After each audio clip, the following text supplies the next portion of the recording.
Hello guys, ఈ బండి fork స్టెమ్లు అయితే చూసారు కదా ఎలా ఉన్నాయో. ఇది చాలా ఒక 1 year 1.5 year నుంచి బండి మూలన పెట్టేయడం జరిగింది. దానివల్ల ఇవి వాటర్లో తడిసి మొత్తం స్టెమ్లు మొత్తం పడైపోయినాయి. ఈ ఫోర్క్ పైప్ చూసారు ఎలా ఉందో, మొత్తం మచ్చడిపోయింది. ఈ ఫోర్క్ పైప్ మొత్తం పాడైపోయింది. సో దీన్ని రిప్లేస్మెంట్ చేయాలి, మనం వేరేది వేయాలి. ఎప్పుడైనా సరే ఫ్రెండ్స్, ఈ ఫోర్క్ పైపులు మనకి చిన్న మచ్చలు కానీ చిన్న గీతలు కానీ పడినట్టయితే ఎమ్మటి ఫోర్క్ పైప్ మార్చుకోవాలి. లేకపోతే పికప్ ఉండదు బండి. ఇక్కడ గతుకుల్లో పడ్డా, అక్కడ పడ్డా, ఇక్కడ పడ్డా ఏమైతే అంటే కిందకి పైకి యాక్షన్ ఉంటుంది కదా, ఆ యాక్షన్ వల్ల ఏమైతే అంటే చిన్న గీతలు మచ్చలు ఉంటే లోపల ఉన్న ఆయిల్ సీల్ అనేది దీంట్లో ఆయిల్ సీల్ వచ్చింది. ఈ ఆయిల్ సీల్ చూసారు కదా, ఇది ఎలా ఉందో, ఇది పాత ఆయిల్ సీల్. ఈ ఆయిల్ సీల్ చూసారు కదా ఎలా ఉందో. ఈ ఆయిల్ సీల్ అనేది ఇలా ఉంటుంది, లోపల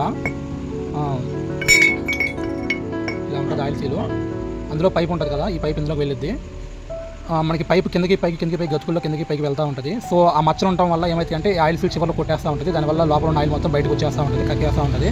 సో బండి కూడా మనకి అంత గతుకులలో దాంట్లో అంత యాక్షన్ ఉండదు ఆయిల్ సీల్ కొట్టేయడం వల్ల. సో ఎప్పుడైనా సరే ఆయిల్ మనకి ఎదర ఫోర్క్ స్టెమ్లు అనేవి చాలా బాగుండాలి. అలా ఉంటేనే మనకి మంచి యాక్షన్ ఉంటుంది, బండి పికప్ ఉంటుంది. వెనకాల జోకర్లు కూడా చాలా కండిషన్లో ఉండాలి, లేకపోతే బండి అనేది పికప్లో ఉండదు.